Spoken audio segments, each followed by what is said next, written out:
In the name of the Father, the Son, the Holy Spirit, one God. Amen. Today we have a very interesting topic, I would say. And the topic that I am going to be speaking about is actually substance abuse. And it was a topic that was discussed in the Psalms, or in the Proverbs. Where's the...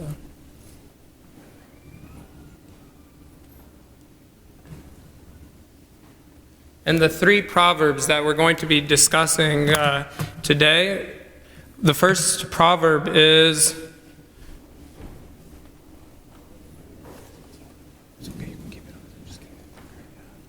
wine is a mocker, strong drink is a brawler, and whoever is led astray by it is not wise. Wine is a mocker, strong drink is a brawler, whoever is led astray by it is not wise.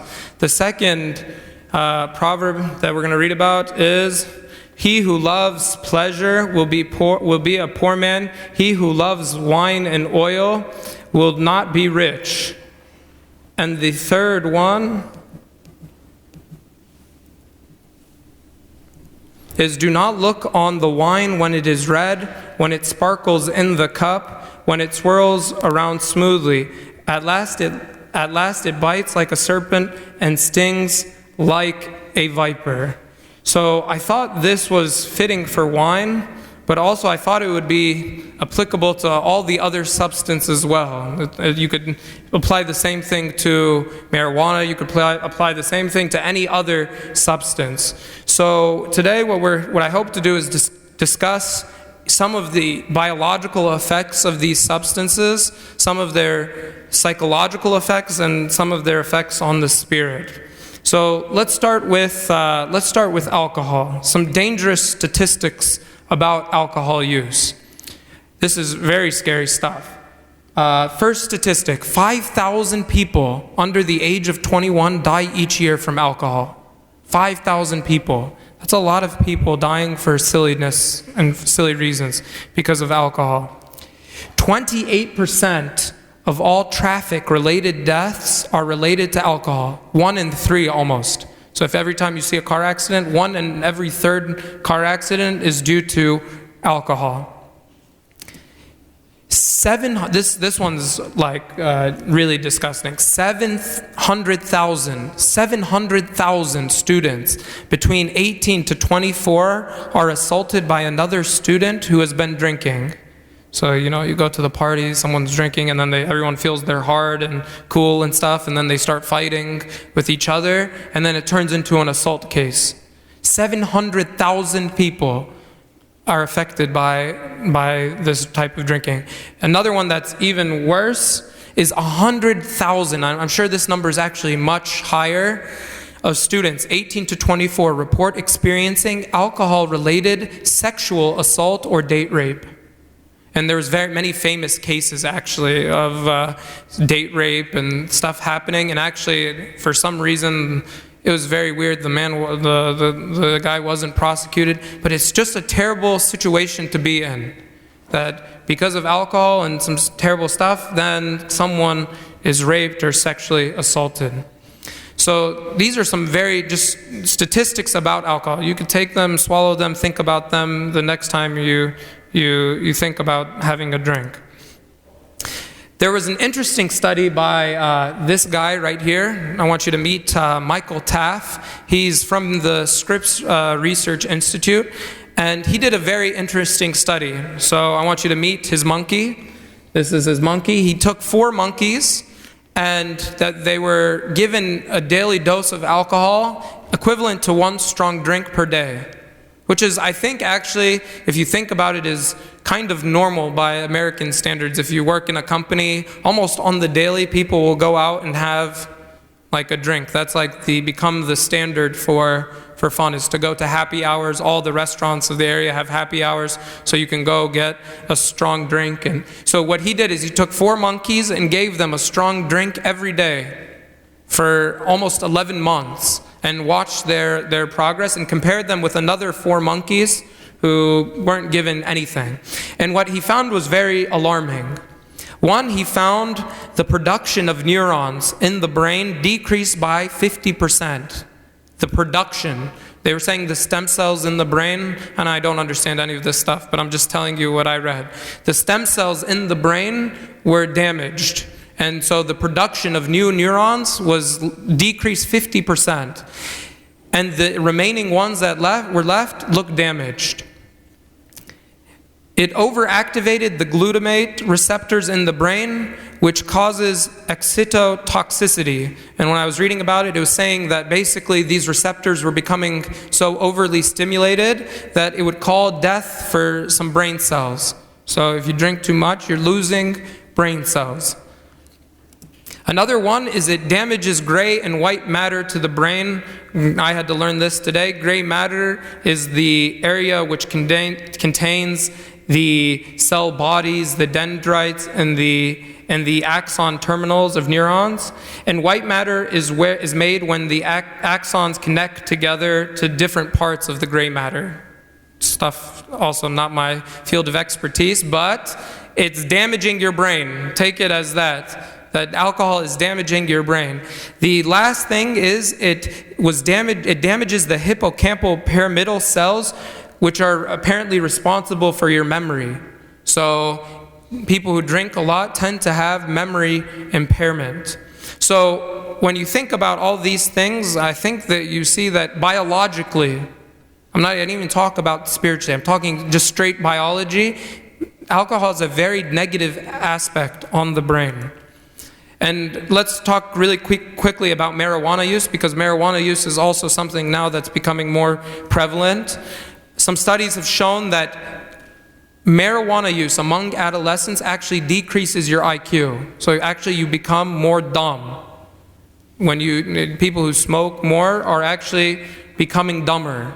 More dumb, not dumb, dumb and dumber. Yeah, all of it together. Decrease in your IQ. Also, what was very interesting to me is it doubles the risk of psychosis and mood disorders. They said an increase of 50% of things like schizophrenia, things of like anxiety, depression, all those things were heightened by marijuana use. This is something that I think many people don't realize, but I checked many sources. They said marijuana smoke contains a similar amount of tar and carbon monoxide as cigarettes. So many people think that marijuana is actually not harmful and it's okay, but actually marijuana smoke contains a similar amount of tar and carbon monoxide. The one thing they haven't proven definitively is to show that marijuana does not lead to lung cancer. That's the one part of the study that they have not proven yet. But I'm sure they've tested marijuana smoke, and if marijuana smoke contains the same amount of tar and carbon monoxide, I'm guessing, I would bet that it would lead to other sicknesses. You can take it as a matter of faith if you don't want to believe. Just have faith that it will cause lung cancer. The other thing is that marijuana smoke contains 50% more benzopyrene and nearly 75% more benzothiostrine or whatever. Anyway, whatever it is, it's a carcinogenic material which causes cancer. And that's in comparison to cigarettes. So marijuana smoke is not something, for dala and it's healthy and all this stuff. It's not healthy at all. It actually has, I think I found many reports that say the same thing. So if you don't believe me, go test it for yourself. Or don't test it, study it for yourself and see what you find. But I think that's why, if you take all of those things that we just read about, those things weren't known in the time of Solomon, but now look at what the proverb says. It says, wine is a mocker, strong drink is a brawler, and whoever is led astray by it is not wise. Taban mish wise, he just lost half his brain cells. He lost half his brain cells, decreased his IQ. All this stuff is not going to be leading to wisdom. Another verse the way this verse was translated in another translation said, drinking too much makes you loud and foolish. It's stupid to get drunk. That was another one of the new translations of this verse. I mean, and if you think about some of those statistics again, we said 700,000 people are assaulted by one another, or are assaulted when they were drinking. Strong drink is a brawler. Brawler means brawls, like fights. It leads to fights. So when I see the statistics and I see the Proverbs, truly Solomon, he saw there was some wisdom in what he was saying, that wine causes people to do disruptive things. Now let's talk about some of the behavioral traits associated with substance abuse. I think based on what I read today and many other things is that substances lead to rebelliousness. And the way it was described in, like I was reading, there was a book called Teenage Brain and some other things online, is that the more you indulge in these substances, the more it damages the neural pathways in the brain and allows you to make even more rash decisions. And so rebelliousness comes with it kind of feeds into itself. You're probably already rebellious for doing the substance. Then you do the substance some more, and then guess what? You become even more rebellious. And then because you're rebellious, you tend to be engaged in other harmful activities. And I think you could talk about sex, you could talk about the bad social environments, the bad friends, all those things lead you further and further away from I would say more beneficial or things for your edification. And then ultimately, this has been proven for alcohol and other things, is that it leads to depression or anxiety. And many people turn to alcohol for comfort or joy. I'll never forget one time when this was in California, so this was 5 years ago, after Tazbaha, and a friend and I, we went to a gas station or a grocery store, and we found a middle-aged woman, and she just looked like very bad. And she was at the checkout line, and she only had one item with her, and it was a bottle of Jack Daniels. And she was right behind us in the line. And my friend and I, we looked at each other and we were like, oh my. And then so we kind of waited for her outside. And my friend actually, he was the one we have to talk to her. So he went and talked to her, and I just kind of stood and watched. And my friend was like, ma'am, what are you doing? You don't need that. And she looked at him and goes, yes, I do. There's nothing else that's going to take away my pain. And then the guy starts no, there's, and he tried to preach to her a little bit, and we all started crying, but she ended up going her way with her bottle. I don't think that's many people think this is jokes and fun and stuff like that, but they don't realize that alcohol is a big depressant. And not depressant because it causes depression, it does eventually, but because it wears on the nervous system. It kills the brain, weighs down on the nervous system. And then I think in the grand scheme of things, the worst feeling in the world is when you know you should be doing something and you're not doing it. To me, that's the worst feeling. You should be living, and you shouldn't, but you just can't help it. So maybe you're drinking or you're in a bad relationship or whatever. And then that stuff just makes you even feel worse about yourself and continues a very vicious cycle downward. So I think it's better to stay away from these things. That's why the Proverbs, it says, do not look on wine when it is red, when it sparkles in the cup, when it swirls around smoothly. At last it bites like a serpent and stings like a viper. I don't think this lady was dreaming to be an alcoholic. She didn't wake up one morning and say, I feel like being an alcoholic today. Or I knew someone from high school who actually was arrested, and he was arrested for heroin abuse, and actually was about to be die. And the police found him, took him to the ER, and he was put in jail. I don't think he woke up one morning and said, I want to be a heroin addict. I don't think people just naturally have that desire to say, I want to be an addict of marijuana. I don't. But what happens is, at first it sparkles in the cup a little bit. Then it turns in, it swirls around smoothly. And then you start drinking, oh, it tastes really good. Oh, this tastes, and then it progresses into something worse and worse. And at last it bites like a serpent. It stings like a viper. It reminded me of, I think this is like a trick of the devil. It's like a fish, like a dumb fish, right? Don't bite the hook. Like a fish sees a little piece of bait on a hook, and it looks very appetizing. It looks very good. It looks like it's going to satisfy you. And then the fish goes, and then it's stuck and it's dead. That's the same thing, all these substances is it has a little attractiveness to it. Oh, it's going to calm you down. It's going to make you relax. It's going to make you do things. But then it stuck on your throat. It will kill you. It will kill you. Like this dumb fish. It's a dumb fish. Didn't know if it was on a hook, it wouldn't eat it. But it's just so attracted to the bait that it clamps down, and then it dies. One of the things that we were reading in Screw Tape Letters, we've talked a lot about it in the past, but I wanted to share one thing from Screw Tape Letters with you. For those of you who don't know, Screw Tape Letters is a book. It's about a demon teaching other demons how to tempt mankind.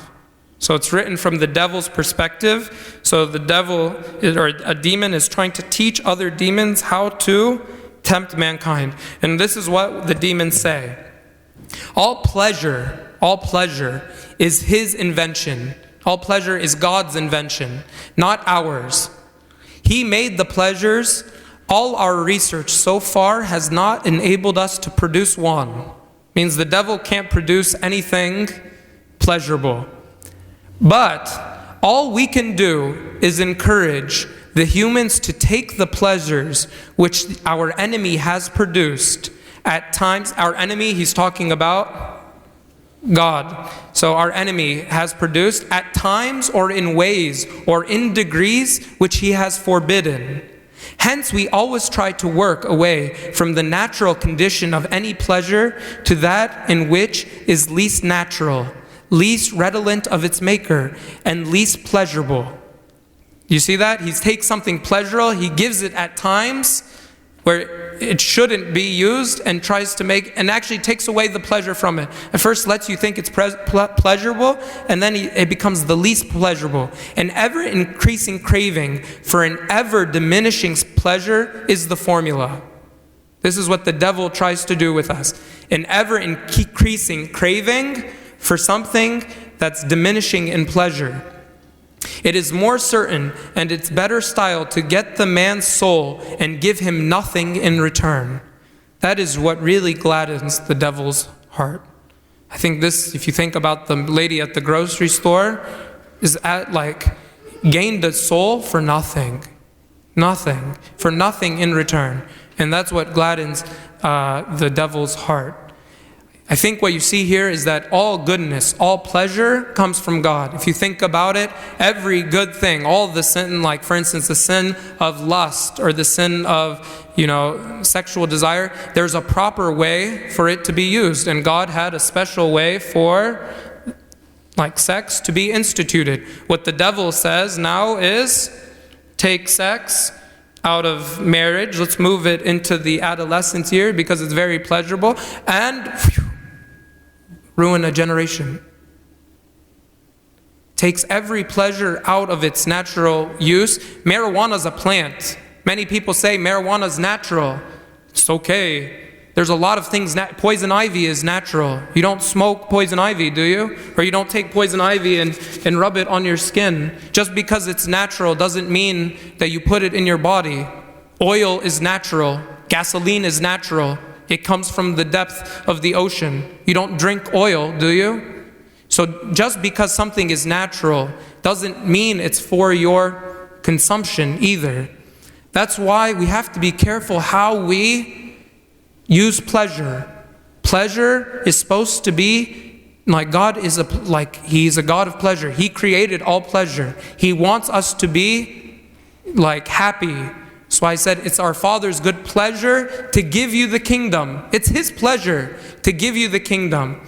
But pleasure in the worldly sense leads to destruction. That's why the Proverbs, one of the Proverbs from today was, he who loves pleasure will be a poor man. He who loves wine and oil will not be rich.